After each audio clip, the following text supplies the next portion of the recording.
বুখারী শরীফের 1521 নম্বর হাদিসে রাসূল করিম সাল্লাল্লাহু আলাইহি ওয়াসাল্লামের একটি হাদিস উদ্ধৃত করা হয়েছে, যেখানে রাসূল করিম সাল্লাল্লাহু আলাইহি ওয়াসাল্লাম সাহাবায়ে কেরামদেরকে বলছেন, যে ব্যক্তি হজ এবং উমরা আল্লাহর জন্য করবে এবং এর মাঝখানে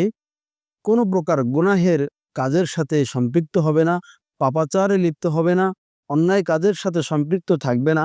আল্লাহ পাক রব্বুল আলামিন ওই হজকারীকে, ওই উমরাকারীকে আল্লাহ পাক এমনভাবে তাকে তার ঘর পর্যন্ত পৌঁছায় দিবেন, যেভাবে সদ্য ভূমিষ্ঠ একটা নিষ্পাপ মাসুম বাচ্চা তার মায়ের গর্ভ থেকে দুনিয়ায় আগমন করে। আল্লাহ রাসূল সাল্লাল্লাহু আলাইহি ওয়াসাল্লাম বলেন, ঠিক তদ্রূপ একজন ব্যক্তি সৎ নিয়তে আল্লাহকে খুশি সন্তুষ্ট করার জন্য ওয়ালিল্লাহি আলান নাসি হিজ্জুল বাইতি মান ইসতাতাআ ইলাইহি সাবিলা, আল্লাহর জন্য যে হজ আদায় করবে, উমরা করবে, আল্লাহ তাআলা তাকেও একইভাবে বেগুনাহ মাসুম নিষ্পাপ করে তার ঘর পর্যন্ত পৌঁছায় দিবে। সুবহানাল্লাহ।